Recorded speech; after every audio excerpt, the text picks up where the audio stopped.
গত পরশুদিন থেকে আমি দেখতে পাচ্ছি সোশ্যাল মিডিয়াতে বা নিউজ চ্যানেলে আমার একটা অডিও ভাইরাল করেছেন।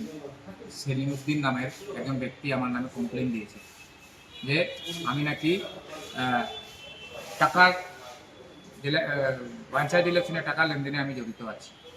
আমি প্রথমেই সেটা টোটালি মিথ্যা কথা বলে আমি ঘোষণা করছি। কিছু সংখ্যক ব্যক্তি কনস্পিরেসি করছে আমাকে বদনাম করানোর জন্য, যেহেতু আমি একজন নর্থ করিমগঞ্জের সম্ভাব্য ক্যান্ডিডেট, আমি দাবি করছি আমি ক্যান্ডিডেট, এমএলএ ক্যান্ডিডেট হিসাবে। যাই হোক, আজকে সেলিম উদ্দিনের সঙ্গে আমার একটা সামাজিক সম্পর্ক ছিল। ও আমাকে কাকা বলে ডাকে, আমি ওকে ভাতিজা মনে করি, আর সবসময় ও মুখ করে আমাকে কাকা ডাকে।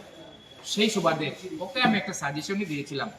সাজেশন, অন্য কিছু না, যে ওর টিকিট পেতে কি করতে লাগে সেটাই আমি বলেছিলাম, অন্য কিছু আমি বলি নাই। অন্য কোনো উদ্দেশ্য আমার নেই। কেন কি আমাকে পয়সা থেকে আমি মনে করি আমার সম্মান খুব প্রয়োজন, মানুষের সম্মানটা হলো আসল। তো ওই সম্মানের দিকে চিন্তা করে আমি অনেক কিছু আমি করতে যাচ্ছি না।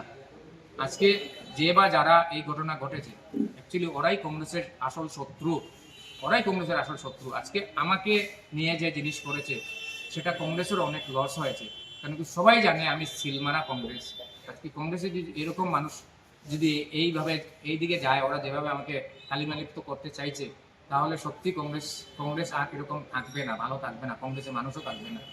আজকে চাইছে অনেকেই যে হিন্দু মানুষগুলা কংগ্রেস থেকে এরকম বদনাম দিয়ে সরিয়ে দিই। আমি সেটা যে ভয়েস রেকর্ডিং করেছে আমাকে না জানিয়ে, সেটার জন্য আমি আইনের আশ্রয় নিব।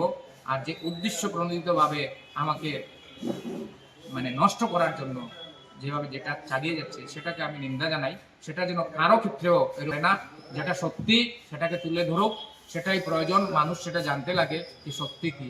আর আমি চ্যালেঞ্জ করি আমার সেলিম উদ্দিনকে, আমার যদি এরকম কোনো প্রুফ থাকে ওর কাছে, আমাকে ও টাকা দিয়েছে বা আমি কোনো কন্ট্রাক্টরে নিয়েছি ওকে টিকিট পাইয়ে দিব এরকম, তাহলে ও প্রুফ দোক। আদারওয়াইজ ও যেটা করেছে, ও সোশ্যাল মিডিয়াতে এসে বা নিউজ চ্যানেলে এসে ও বলুক যে ও যেটা করেছে ঠিক করেনি, আর এরকম জীবনে করবে না। তাহলে আমি সব কিছু আমি বাদ দিয়ে দিব। আদারওয়াইজ আমি সেটার জন্য যতদিন পর্যন্ত আসল সত্যি বেরোয়নি, আমি ওটার পিছনে লেগে থাকবো। আর আমি আরও একটা কথা বলতে চাই, আসাম প্রদেশ কংগ্রেস কমিটির কাছে আমার এনকোয়ারি ওরা করুক, করে দেখুক যে আমার সত্যতা কি আছে সেটা বের করুক। যদি আমাকে দোষী পায়, আমাকে যা শাস্তি দেবে মাথা পেতে নিব।